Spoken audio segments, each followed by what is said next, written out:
do Senhor, amém? Amém. Glória a Deus, aleluia. Vamos seguir esse por favor. Hoje eu me preparei para ministrar e eu vou dizer que não foi um dia fácil para mim. Eu falei, Senhor, e durante o culto, Deus falando, usando a vida da pastora Ana, e falando e trazendo algo que estava no meu coração há muito tempo. E Deus tem confirmado a palavra dele, e eu creio, em nome de Jesus, que é algo para fortalecer a fé dos irmãos. Glória a Deus. Os amados irmãos aqui já estão conosco há bastante tempo, não há ninguém novo, e eu quero que vocês abram sua Bíblia em 2 Samuel, capítulo 6, aleluia, glória a Deus. 2 Samuel, capítulo 6, versículo 7, aleluia. Então a ira do Senhor se acendeu contra Uzá, e Deus feriu ali por causa dessa imprudência, e morreu ali junto à arca de Deus. E Davi se contristou, porque o Senhor abrira uma ruptura em Uzá, e chamou aquele lugar de Pérez-Uzá, até o dia de hoje. E temeu Davi ao Senhor naquele dia, e disse: como virá a mim a arca do Senhor? Amém? Poder se aceitar em Jesus? Aleluia. Glória a Deus. Glórias a ti, Jesus. Nós estamos caminhando para o quarto dia desta campanha,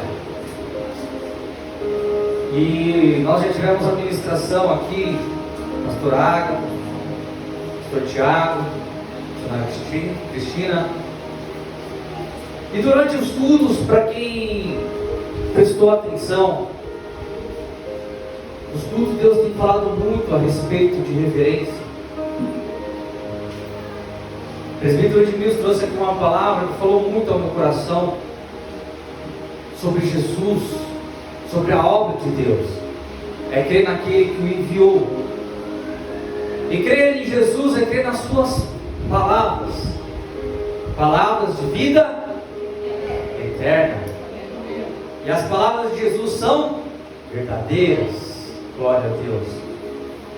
E se nós seguimos a Cristo, se nós somos chamados cristão, nós temos que crer naquilo que o próprio Jesus disse nas suas palavras, que céus e terras passarão, mas suas palavras não passarão. Amém?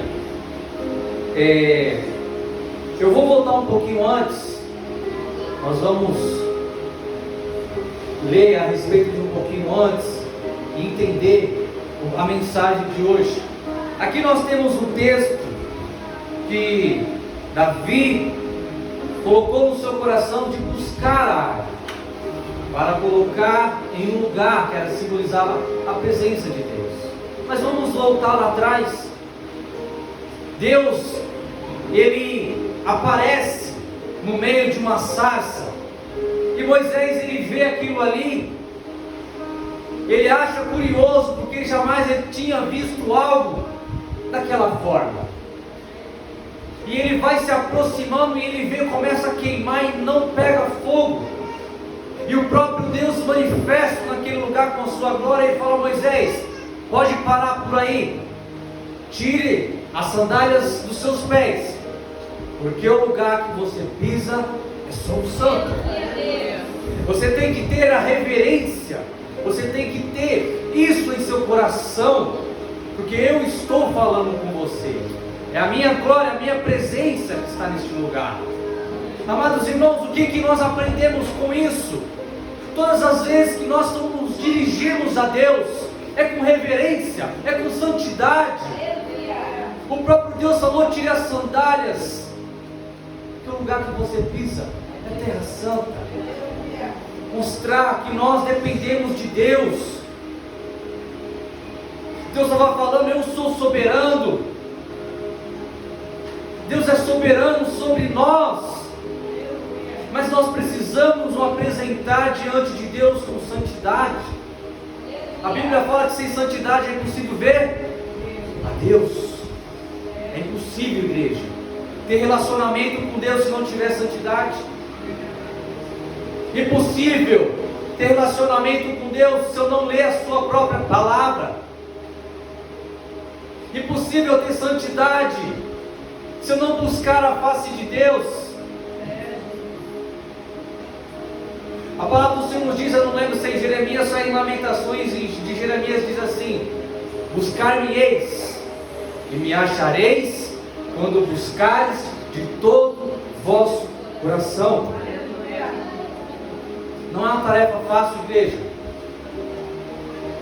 Não é uma tarefa fácil esvaziarmos de nós, chegarmos diante de Deus, colocar as nossas culpas diante dele, os nossos pecados, nos santificarmos para entrar na sua presença.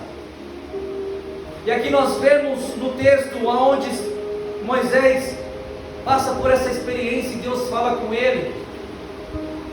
E nós vamos ver que a intimidade de Moisés vai crescendo, crescendo, crescendo. E nós vamos ver que, resumindo a história, Deus tinha o propósito de tirar aquele povo da escravidão. O povo saiu da escravidão. Moisés foi conduzindo o povo e Moisés tinha intimidade com Deus. Nós vamos ver que pela palavra Deus de dia usava as nuvens para cobrir o povo, e de à noite era o quê? A coluna de fogo para aquecer o povo. O próprio Deus se manifestava daquela forma. E nós vamos ver que todas as vezes que Moisés se dirigia a Deus, tanto no monte quando ele orava, saía fumaça, trovão. A manifestação de Deus ali era forte, era tremenda aquela manifestação, porque ele tinha santidade, reverência, temor a Deus. Se nós não tivermos essas qualidades, igreja, nós não termos relacionamento com Deus. E a santidade, ela é diária, é progressiva. É no momento que eu acordo, no momento que eu saio, no momento que eu chego na escola, no momento que eu chego no serviço, é no momento que eu estou lá no trabalho, é no momento que eu estou na escola, no momento que eu estou voltando. Quantos de nós estamos deixando isso?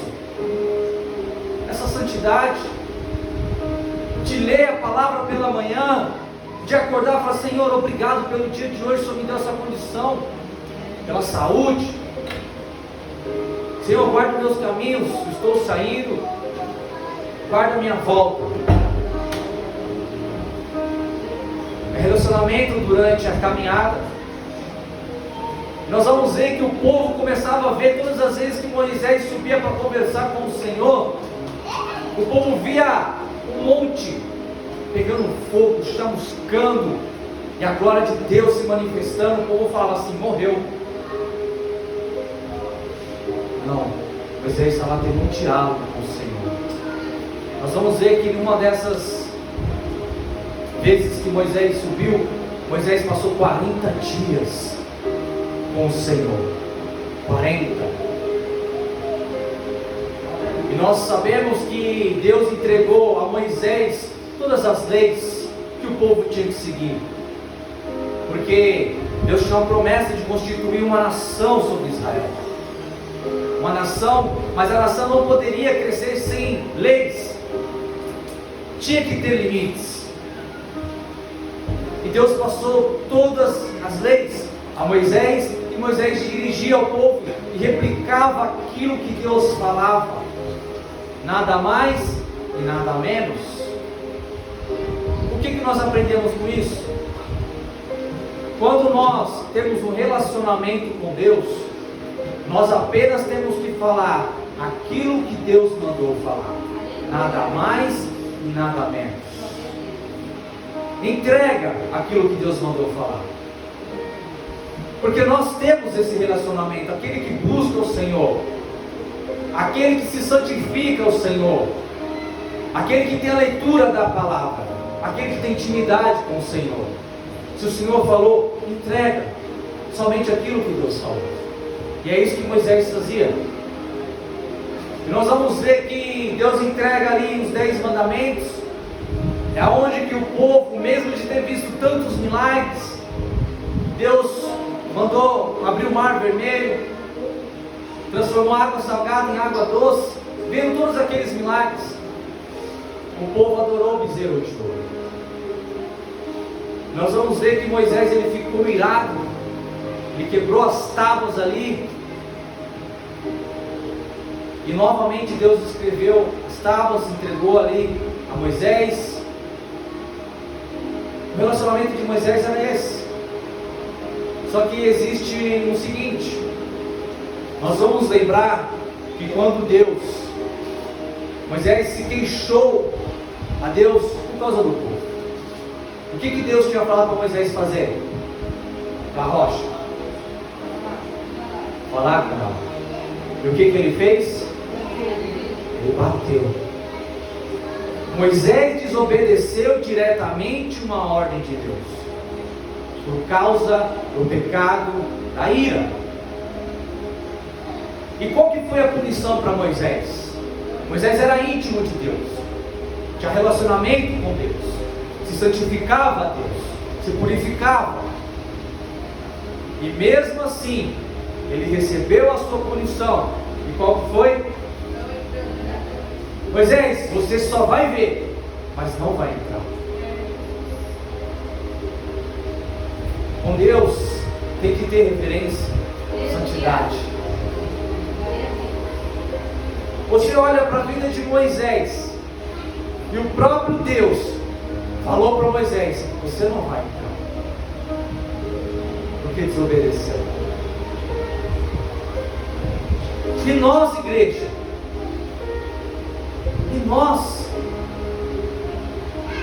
todas as vezes que Deus manda a gente fazer algo e nós não fazemos, todas as vezes que Deus exige algo de nós e não os fazemos, e Deus olha para nós e vê algo que se chama o reflexo do seu Filho unigênito. Muitas vezes nós não recebemos a punição que era para nós recebermos, pela misericórdia de Deus. Aquele que recebeu o Senhor Jesus Cristo como Salvador da sua vida, o próprio Pai olha para você e vê que está em Cristo Jesus.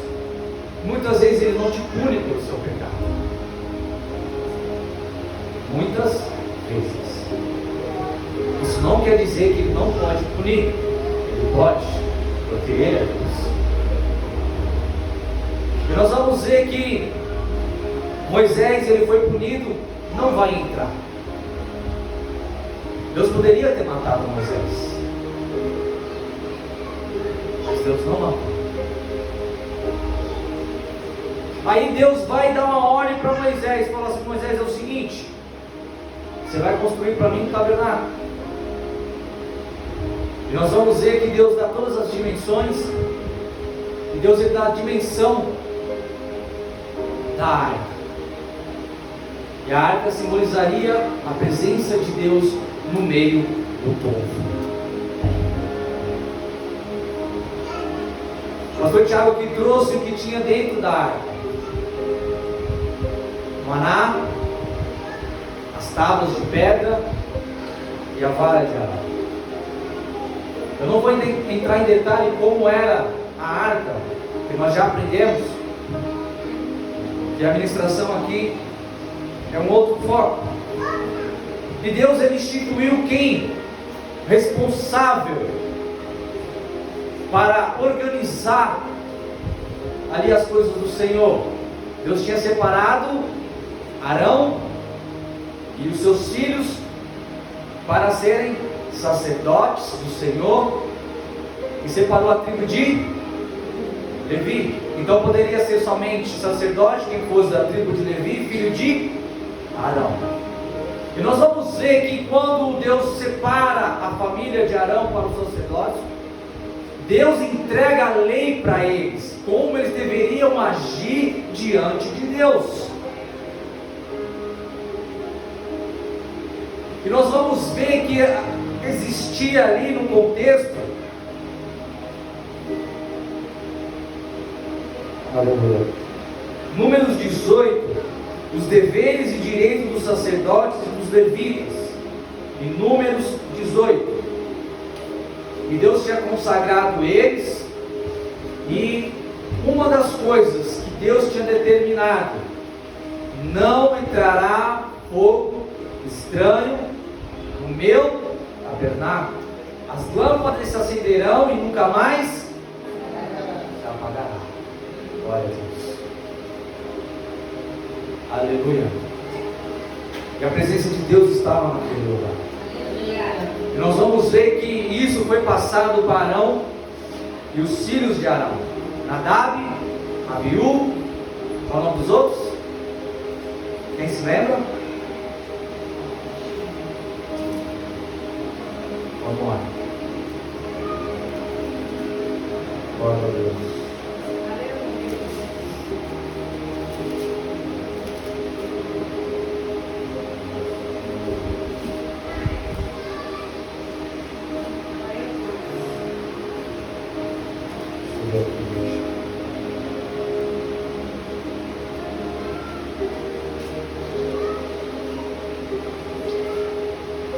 Eleazar e Itamar, o nome dos outros dois filhos. Nós vamos ver que eles receberam a mesma informação, as mesmas leis. E a palavra do Senhor nos diz que os filhos de Arão viram que se apagou, e eles foram colocar fogo estranho, e a Bíblia fala que eles foram consumidos por aquele fogo. A irreverência, igreja, diante de Deus nos traz morte. A falta de santidade perante a presença do Senhor traz morte. Quantas e quantas pessoas hoje estão dentro das igrejas mortas espiritualmente, porque estão irreverentes, não são santas diante de Deus. Isso, quando eu falo santas diante de Deus, é no modo de vida, no estilo de vida que ela leva. A mentira, a prostituição, o adultério, a pornografia, e por aí vai. É comum na vida lá fora. As pessoas estão dentro da igreja e vivendo no mundo essas duas vidas. Dentro da igreja vive uma vida e lá fora vive uma vida totalmente contrária às Sagradas Escrituras. Isso causa morte espiritual. Ela está morta nos seus pecados e nos seus delitos. E a Bíblia fala que a pessoa morta nos seus pecados e nos seus delitos, o destino é o fogo do inferno. Ela nunca nasceu de novo. Ela nunca foi regenerada. Ela nunca recebeu transformação. Ela nunca soube o que é o perdão de Deus, porque ela nunca soube o tamanho do seu pecado. Por isso que ela leva essa vida lá fora. Às vezes você vai olhar e vai ver: nossa, aquela pessoa sempre vai para o culto e vive dessa forma lá fora. É porque ela não nasceu de novo.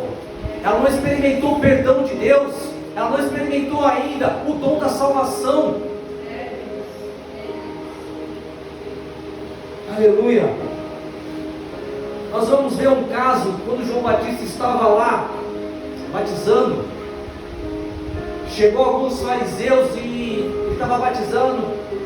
E o que João Batista falou? Raça de víboras. Quem foi que falou para você da ira vindoura? Produzir, pois, frutos dignos de arrependimento, sedes batizados. Aleluia. O que João Batista estava falando para aquele povo? Arrependam dos vossos pecados e recebam o perdão de Deus. Mas sem consciência disso, você nunca vai ser salvo. É o arrependimento, igreja. A Bíblia fala das coisas que para trás ficou. Eu não me lembrarei. Novas coisas eu fácil.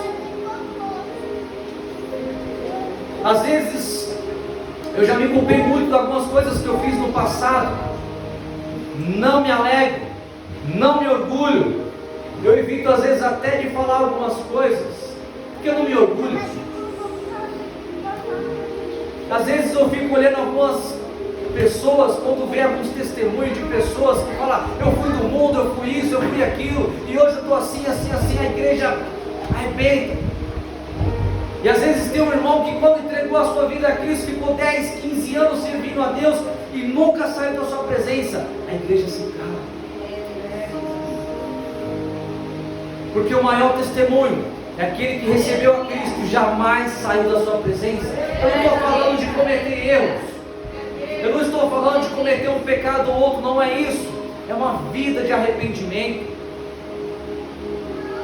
é uma vida de santidade.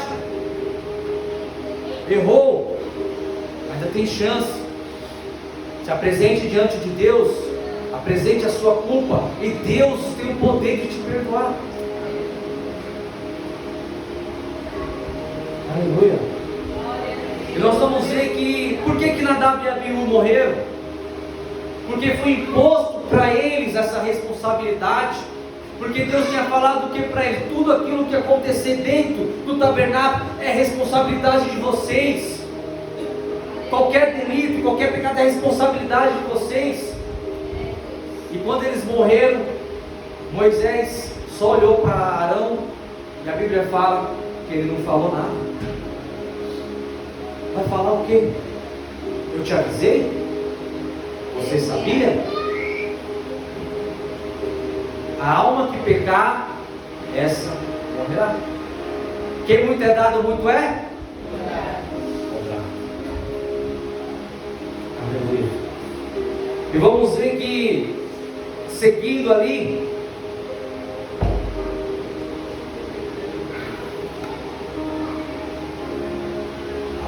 aleluia, os filhos de Arão, Eleazar e Itamar, ficaram no lugar de Nadab e Abiú, serviram ao Senhor. Aleluia.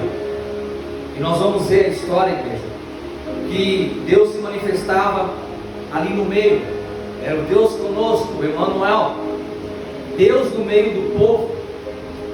E nós vamos ver que quem poderia tomar conta dos utensílios do tabernáculo eram somente os levitas. E a forma que era carregada a arca, a presença de Deus, tinha que ser carregada nos ombros. Tinha as argolas, tinha que passar o bastão pelas argolas, não poderia tirar o bastão, tinha que ficar daquela forma. Deus tinha estabelecido a forma que fosse carregada a arca do Senhor.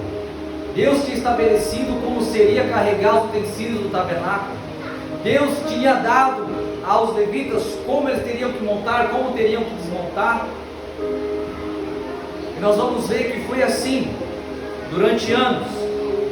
Aleluia. Só que o povo se corrompia. O povo se corrompia. E nós vamos ver que ao decorrer da história, nós vamos chegar, depois da terra conquistada, nós vamos ver lá para frente, houve guerras. E todas as vezes que nós vamos ver que a presença de Deus estava, quando eles buscavam a Deus, eles ganhavam as guerras. Nós vamos ver quantas vezes Josué orou ao Senhor para poder batalhar e Deus estava com ele. Até que no dia que Josué não orou e não consultou ao Senhor, o que aconteceu com Josué? Ele perdeu a batalha por um povo menor. E Josué tinha intimidade com o Senhor também. E naquele dia ele aprendeu. E nós temos que aprender também com o Senhor, que todas as lutas que nós travamos, nós temos que consultar a Deus, por mais simples que seja a igreja. Porque para o exército de Israel batalhar contra aquela cidade não seria nada. Ele falou assim: é um povo pequeno, um exército pequeno que não sabe lutar, nós vamos ganhar. E é aí que nós nos frustramos, se nós não consultarmos a Deus.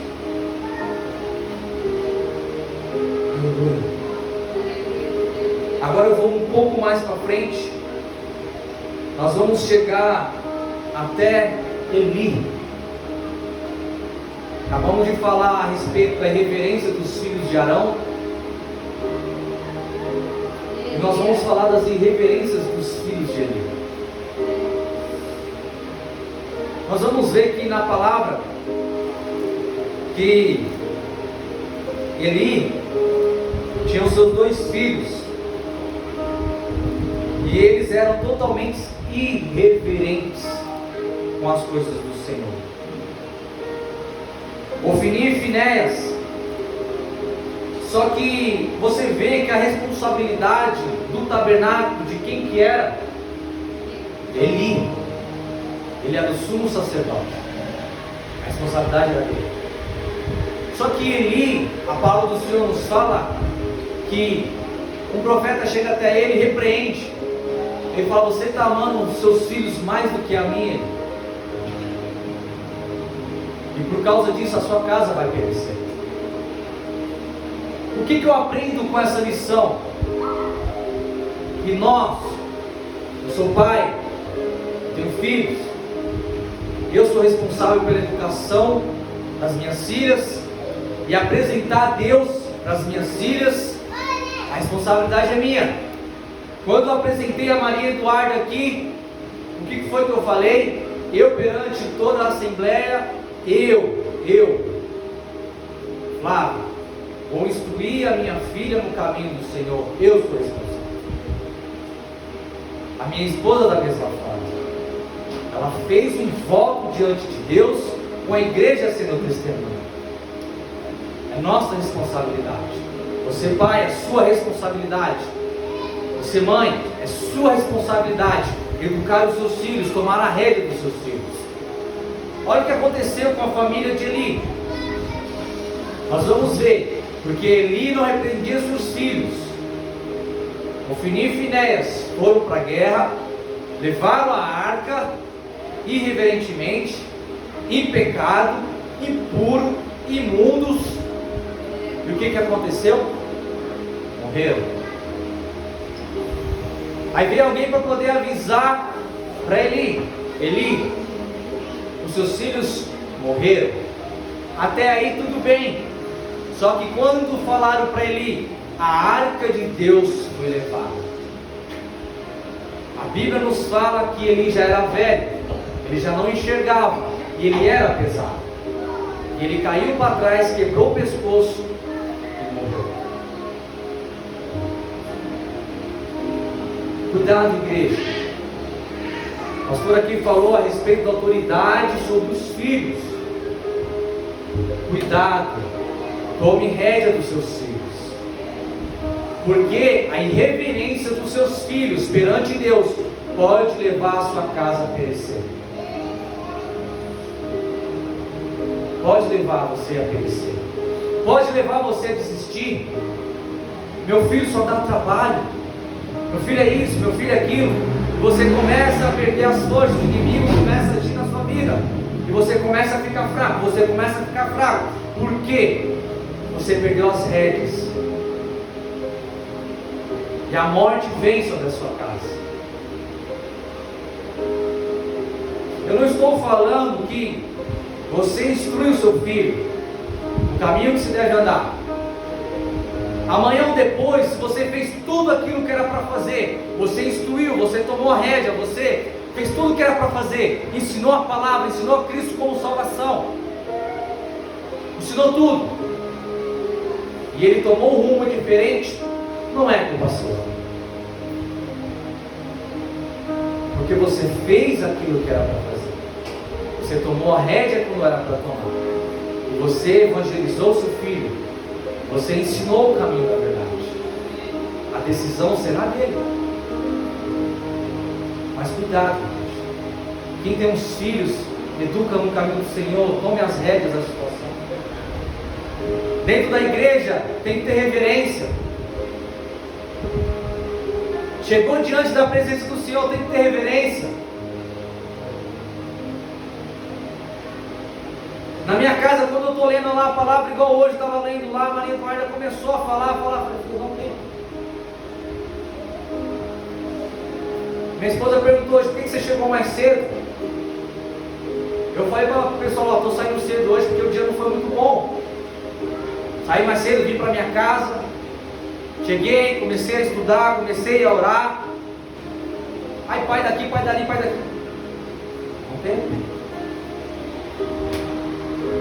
Não tem? É o meu tempo com o Senhor. Não tem. E nós vamos ver que com isso os filisteus levaram a arca, tomaram a arca. E ali nós sabemos da história, começou doença atrás doença, doença atrás doença. E o que os filisteus fizeram com a arca do Senhor? Colocaram ela num carro de bois e soltaram ela. Vamos ver para que caminho foi, na onde ela vai parar. E chegando ali, onde que a arca do Senhor parou? Na casa de?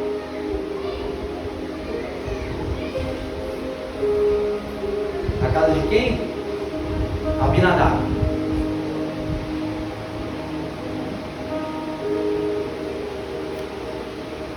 Igreja, eu lendo, e no dia que foi falado, até o presbítero de Deus falou um pouco a respeito. Eu parei durante 20 anos. A arca do Senhor esteve naquele lugar. E a irreverência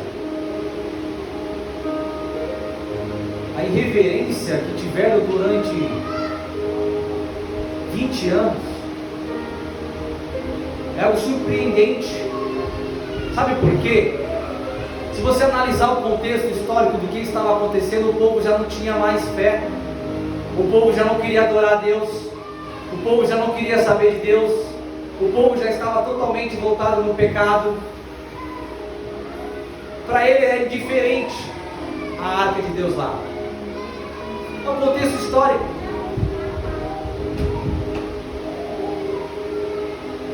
Nós vamos ver que pela história, Davi manda buscar a arca e usar. Foi ali, colocou na carroça de boi. A responsabilidade era dele. Eu já fiquei me perguntando muito por que Deus matou Uzá. Porque ele sabia da responsabilidade. Ele foi instruído. Ele sabia de como deveria ser transportado a arca. Era obrigação dele, da família dele, chegar diante do rei e falar assim: não é assim que vai ser levado, não é dessa forma. E pela irreverência dele, Deus matou Uzá, porque ele tocou na arca.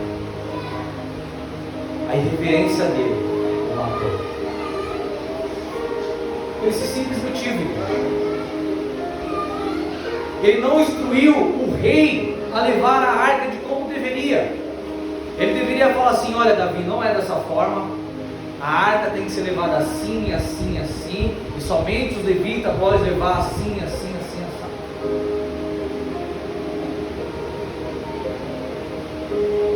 A nossa obrigação, igreja, é levar a palavra do Senhor, levar a presença do Senhor, a salvação. Não podemos parar de ministrar a salvação. Nós temos que pregar em tempo e fora de tempo. Paulo lhe diz o que? A fé vem pelo ouvir e ouvir a palavra de Deus. Mas como ouvirão se não há quem pregue? Todas as vezes que você tiver a oportunidade de pregar, pregue. Porque um dia você vai ter que dar conta daquilo que falou e daquilo que não falou. Quanto mais dado, mais é tocado. E nós vamos ver que quando a arca chega até a casa de Obed-Edom, a palavra nos diz que a casa dele foi abençoada durante 3 meses. Eu fico tentando imaginar a reverência que eles tinham, a reverência com a própria presença do Senhor, a reverência de algo que, nossa, a presença de Deus está aqui. E Deus começou, a palavra nos diz que começou a abençoar em tudo a vida de Obed-Edom e a sua família. O que eu aprendo com isso, igreja? Quando eu, você, pai, mãe, começar a levar a sério a presença de Deus, tudo será abençoado na sua vida. Tudo irá bem na sua vida. Não adianta requerer dos seus filhos aquilo que é obrigação sua. Não adianta comprar dos seus filhos aquilo que é obrigação sua de fazer. É sua. É do pai e da mãe.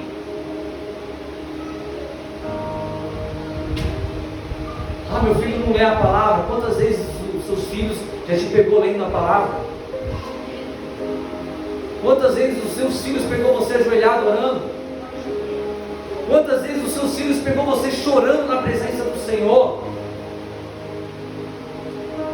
Às vezes de tristeza, às vezes de alegria, às vezes somente por agradecer, às vezes pela luta, às vezes pelas bênçãos. Quantas vezes? É assim que nós vamos demonstrar a presença de Deus nos nossos filhos, sentindo um amor de verdade, e isso transmitir para os nossos filhos. Esses dias a Maria Eduarda perguntou assim para mim, né, filha? Olha ela aí. Ela falou assim, pai, você ama mais a gente ou a Deus? Eu falei, com certeza a Deus. Ela falou, nossa, pai. Aí eu falei assim, vem cá que eu vou ler o que o mestre ensinou. Aquele que amar seu pai, sua mãe, seus irmãos, seus filhos, mais do que a mim, não é digno de mim. As palavras do Senhor são verdades. Eu mostrei esse versículo para ela. Olha o porquê que você tem que amar a Deus, a Jesus, mais do que seu pai, mais do que sua mãe, mais do que os seus irmãos, mais do que sua família. Nós não somos dignos dele. Aí esses dias eu estava conversando com o presbítero Edmilson a respeito desse texto, que nós temos o próprio Filho, a presença dele. Hoje nós temos isso. No livro de Atos, quando Jesus ele sobe aos céus, o que ele deixou uma promessa para a gente? Eu enviarei o quê? O Consolador, o Espírito Santo vai estar com vocês. Igreja, o Espírito Santo está perto de nós. Nós chegamos ao Pai através do Santo Espírito. Em nome de Jesus, tudo aquilo que nós pedimos, crendo, receberemos. É através do Espírito Santo. Jesus ele ensina algo em Mateus capítulo 6, quando vocês forem orar, entra nos seus aposentos a sós e comece a orar no seu quarto a sós. E o próprio Espírito vai estar lá intercedendo com gemidos inexprimíveis por você. E como nós estamos preparados para receber essa presença do Espírito? Como nós estamos preparando a nossa casa para receber Jesus? Como nós estamos preparando o nosso coração para receber Ele aqui dentro? Para Ele fazer morada? Quem entrará no santuário de Deus, diz a palavra, aqueles que têm um coração puro e as suas mãos limpas. Aquele que foi purificado pelo sangue de Jesus e não tem mais culpa em suas mãos, porque Ele já te perdoou. Por isso que o véu se rasgou de cima a baixo. Quem poderá entrar no santuário de Deus? Aquele que é puro de coração e mãos limpas. Pelo contexto, ninguém poderia entrar. Mas através do sacrifício de Jesus, entregando a nossa vida, Ele limpa e purifica o nosso coração, as nossas obras mortas, nos limpa as nossas mãos da culpa que nós tínhamos. O livro de Hebreus nos diz isso, que Ele rasgou as cédulas que era contrária a nós. Nós tínhamos uma cédula de morte, e Jesus pagou o preço por nós. E como você tem tratado a presença dEle? É com reverência? Igual aquela mulher que começava a lavar os cabelos os pés de Jesus, com as lágrimas, enxugar com os cabelos. Aquela mulher que tinha um perfume mais caro e começou a ungir Jesus, mostrando reverência, amor.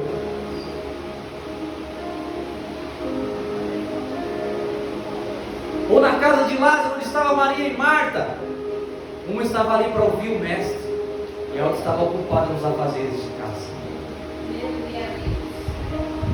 Como você tem preparado? Jesus, senta aqui comigo, vamos conversar. Chega na tua casa, você começa a se despir das coisas. Senhor, meu dia não foi bom. Eu cometi esse erro e esse erro. Me perdoa, Senhor. Me perdoa pelo meu erro. E ali nós vamos receber aquele que consegue sentir a presença do Senhor, começa a sentir o perdão, o bálsamo sobre a sua alma, o renovo das suas forças, para continuar a caminhada. Davi tinha errado em carregar a arca. Depois ele fez a forma correta e se alegrou na presença do Senhor. Não queria se importar se ele era rei ou se não era rei. Ele estava trazendo a presença do Senhor para a cidade santa. Ele estava restabelecendo a religião naquele lugar, restabelecendo a busca da presença do Senhor naquele lugar. E assim na nossa vida, igreja, quando nós voltamos ao Senhor de todo o nosso coração, nós começamos a voltar à sua presença, estamos alegres com o Senhor, e o nosso coração pula de alegria na presença do Senhor. Mas tem que tratar com reverência, com santidade. Santifique os seus olhos, santifique os seus ouvidos, santifique o seu coração, santifique o seu corpo, porque a palavra do Senhor nos diz que o nosso corpo, ele tem que ser para a glória do Senhor. Quer comais, quer bebais, fazeis tudo para a glória de Deus. Consagre tudo ao Senhor, para que você não venha enfraquecer na fé. Porque a Bíblia nos diz que os olhos é a candeia do corpo. Se nós olharmos e cobiçarmos, cometemos pecado. E se entrar no coração, pronto. E a palavra do mestre diz: se seu olho te faz pecar, arranca. É a parte de ti. Se tua mão te fizer pecar, arranque a parte de ti. É melhor entrar no céu sem nenhum desses membros do que ser lançado para o corpo inteiro no inferno. Então, igreja, aprendam com esses textos. Teria mais texto para poder falar, eu ainda resumi bastante. Olha a vida de Adão, como era, e depois do que ele pecou, o que aconteceu com ele. Então nós aprendemos que para nós trazermos a presença de Deus para a nossa vida, tem que ser com santidade, reverência. Deus é um Deus santo. Só que se nós tratarmos Deus dessa forma, Ele vai nos abençoar em todas as áreas. Se nós colocarmos as nossas mãos, Ele vai abençoar. Só que se continuarmos no erro, na mentira, na infidelidade com o Senhor, a presença de Deus sai e nós perdemos a batalha. Por isso que nós insistimos cada vez mais em buscarmos a presença de Deus, ser fiéis a Ele. Busca a presença do Senhor todos os dias, sem cessar, sem parar. Se derrame todos os dias na presença do Senhor. Em vez de desfrutarmos da sua presença. Quem já experimentou a presença de Deus intensa? Estou falando intensa, gente. Intensa. Sabe do que eu estou falando? Que você está orando e sentir a presença do Senhor falando ali com você. E você está ali sabendo que é o próprio Deus que está ali junto com você. E você sentindo algo, aquela presença, aquele algo bom. Aquela manifestação.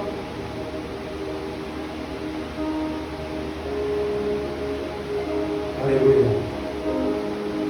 E eu deixo aqui essa mensagem para os irmãos refletirem sobre isso.